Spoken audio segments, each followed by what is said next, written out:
Vamos entrar na ABIN, é a nossa manchete principal. A ABIN municia há 6 meses Moraes e Polícia Federal sobre espionagem sob o governo Bolsonaro. Essa é uma reportagem do jornal Folha de São Paulo que traz detalhes sobre a atuação da Agência Brasileira de Inteligência nos últimos meses. Ela enviou no dia 11 de abril para o STF, para a Polícia Federal, a lista de celulares que são monitorados pelo órgão monitorados pelo órgão durante o governo Bolsonaro por meio de um software espião israelense. Que estava sendo utilizado de maneira ilegal, e até criminosa, do ponto de vista aí da investigação do próprio Supremo e da própria Polícia Federal. Até teve a operação na última sexta-feira. A planilha continha o número do celular e o caso que ele estava relacionado. Em algumas situações, o nome da pessoa que utilizava esse aparelho. Os agentes da ABIN estão contestando nos bastidores a necessidade de uma busca e apreensão que foi pedida pela PF e autorizada pelo ministro Alexandre de Moraes. Por quê? Porque eles dizem que a agência jamais se recusou a atender aos pedidos da corporação. Então, quer dizer, já estava municiando há 6 meses o Supremo Tribunal Federal e a Polícia Federal com esses pedidos. Por que, então, esse pedido de operação da Polícia Federal, os 25 mandados de busca e apreensão e 2 de prisão preventiva que aconteceram na última sexta-feira? Além disso, Alexandre de Moraes determinou o afastamento de Paulo Maurício Fortunato Pinto, que é o número 3 da ABIN, e de outros 4 servidores. Vamos lá, Sakamoto, tem sentido essa reclamação aí de alguns servidores da ABIN? Quer dizer, não era necessária uma operação? E como é que a gente entende esse abastecimento que a ABIN estava fazendo a Moraes e também a PF de informações dessa espionagem? Olha, Fabiola, a questão é que é claro que o direito de espernear é típico, né? Os agentes da ABIN podem reclamar à vontade.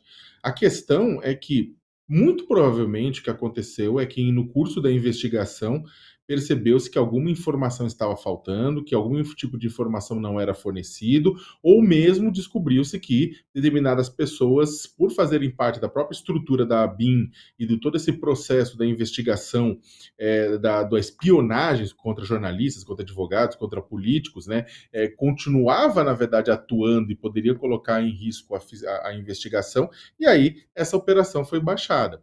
A gente tem que colocar na devida perspectiva o que aconteceu, e eu acho que nesse sentido a ABIN deveria abrir a boca só para pedir desculpa, na verdade.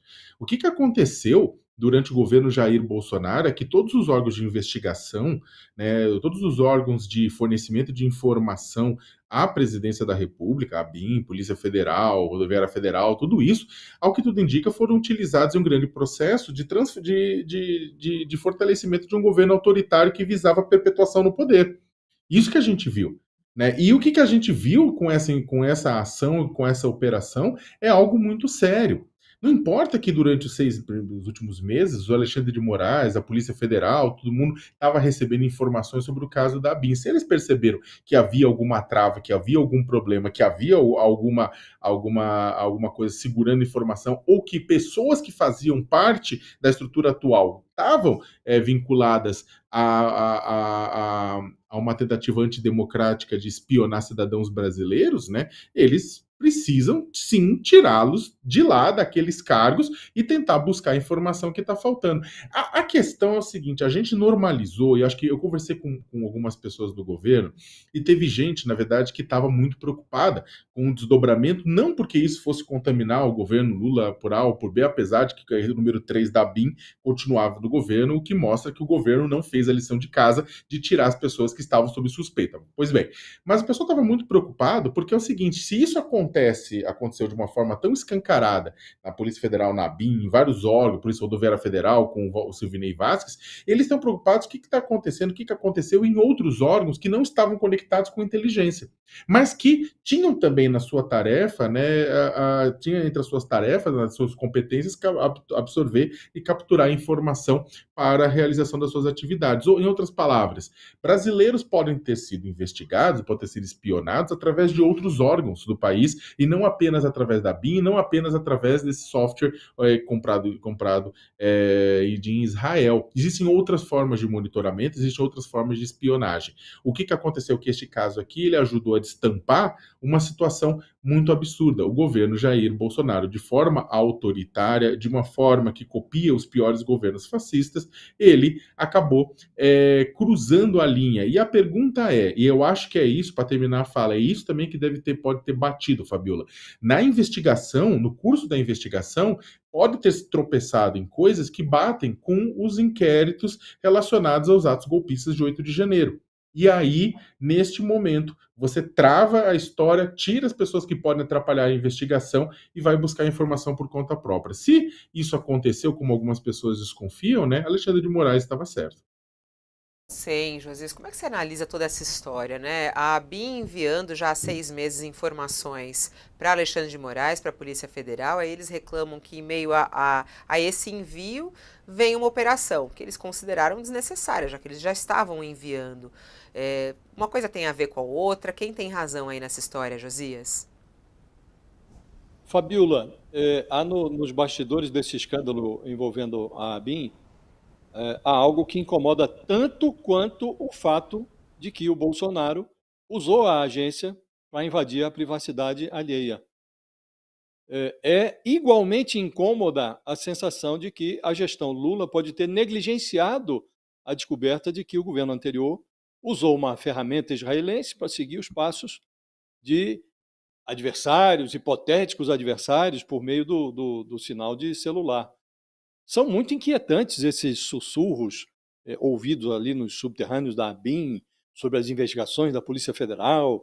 Aí os integrantes da cúpula da agência agem como se os investigadores da polícia estivessem exorbitando nas suas atribuições, se queixam de que as batidas de busca e apreensão que foram feitas aí em endereços de agentes da ABIN eram desnecessárias, alegas que não, a agência já estava fornecendo os dados necessários à investigação desde março. Nessa versão, seria desnecessário requisitar ao ministro Alexandre de Moraes, no Supremo, autorização para visitar, para que os rapazes da Polícia Federal visitassem ali os endereços de servidores da ABIN. Essas queixas camuflam, na verdade, o miolo do problema.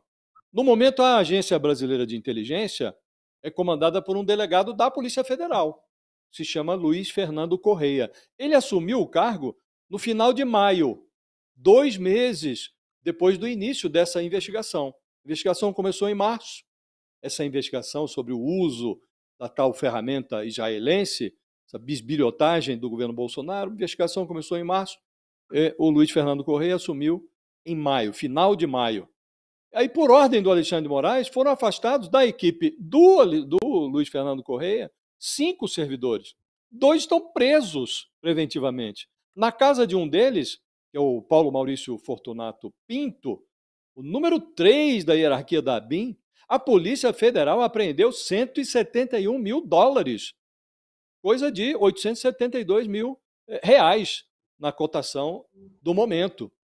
Quer dizer, não fosse a batida da Polícia Federal, o país não ficaria sabendo que o terceiro na hierarquia da ABIN guardava uma fortuna em casa. Ele diz que a economia da família para a aposentadoria, ótimo, vai ter a oportunidade de demonstrar isso na investigação. Não fosse a batida policial, permaneceria oculta também a presença da suspeição na equipe do Luiz Fernando Correia, que é um delegado que assumiu a ABIN nas pegadas do 8 de janeiro, no pressuposto de que ia endireitar o órgão. Ora, antes de se queixar, Fabíola, dessas batidas da Polícia Federal, a Agência Brasileira de Suposta Inteligência, porque eu acho que ali falta muita inteligência, precisa explicar o porquê de um governo Lula, ter mantido no seu time zagueiros da equipe adversária, que bisbilhotavam adversários do antigo governo. O risco que o Brasil corre nesse momento, Fabiola, é de perder mais uma oportunidade para redefinir o papel da inteligência do Estado. Pela lei, a ABIN atua como coordenadora de um esquema enorme, é o SISBIN, o Sistema Brasileiro de Inteligência. Sob esse guarda-chuva, tem órgão de espionagem das forças militares, das polícias. O brasileiro que sustenta esse aparato, Fabiola, teve o dissabor de ouvir autoridades, como o ministro de então, o Gonçalves Dias, que controlava ali o Gabinete de Segurança Institucional, dizendo que houve um apagão de inteligência. Por isso, assistimos ao quebra-quebra do 8 de janeiro. Não dá mais para contemporizar com esse tipo de informação. Então, temos que rediscutir esse sistema. Estamos agora diante de uma grande oportunidade para fazer isso. Ô Josias, e a gente recebe neste momento aqui no nosso All News o Glenn, que estava inclusive numa dessas listas, segundo informação divulgada pelo jornal Estado de São Paulo. O Glenn Greenwald está conosco ao vivo, ele que é jornalista, atua no Brasil e também lá nos Estados Unidos. Olá, Glenn, bom dia, seja bem-vindo aqui ao All News mais uma vez. Bom dia a todos e todas, muito obrigado pelo convite. Você sabia que você estava sendo espionado? Você recebeu essa informação? Quer dizer, isso foi confirmado já a você? Várias vezes na minha carreira como jornalista eu tinha o suspeito que estava sendo espionado, inclusive durante a reportagem que eu fiz durante a época do Snowden, que eu relatei, inclusive aqui no Brasil, com Globo, com Fantástico, que o Brasil era um alvo grande do espionagem, no esquema ilegal do espionagem dos Estados Unidos. E naquela época foi confirmado que David e eu fomos alvos do espionagem pelo Reino Unido, porque o David processou naquele governo e foi confirmado que o governo do Reino Unido estava espionando contra nós e, por causa disso, saberam que David estava com documentos secretos quando ele tentou passar para o aeroporto em Londres. E a grande diferença entre suspeitando ou acreditando que você é alvo e quando está confirmado, como foi ontem mais uma vez, não saiu, mas David também, o alvos da espionagem ilegal pela ABIN, é sempre um pouco invasivo, um pouco chocado que agora sabemos que pessoas dentro da ABIN realmente estavam, acredito, lendo nossas mensagens pelo telefone, WhatsApp, e-mail, e obviamente queremos uma investigação completa. Agora, Glenn, do governo Bolsonaro, Glenn, esse caso específico do governo Bolsonaro, você identificou que estava sendo espionado? E agora, por exemplo, quando sai essa notícia, alguém da polícia lhe avisou? Teve algum contato por parte da ABIN de que o seu celular estava na lista? Ou até mesmo do Supremo Tribunal Federal? Não, nunca. Eu aprendi isso com todo mundo, com essa reportagem ontem que saiu do O Globo. E eu ouvi Sakamoto ontem de noite falando que provavelmente isso foi motivado pelo meu trabalho na Vaza Jato, que eu concordo que provavelmente isso foi o motivo, mas precisamos confirmar. Obviamente isso não justifica, e Sakamoto não estava falando que justifica, mas também temos essa questão, porque também David foi o alvo. Ele era meu marido, mas também era um membro da oposição no Congresso, criticando o tempo todo bolsonaristas, o governo do Bolsonaro, e parece muito uma retaliação não contra mim, mas contra David também como um político, criticando o governo, que deixa isso mais grave ainda.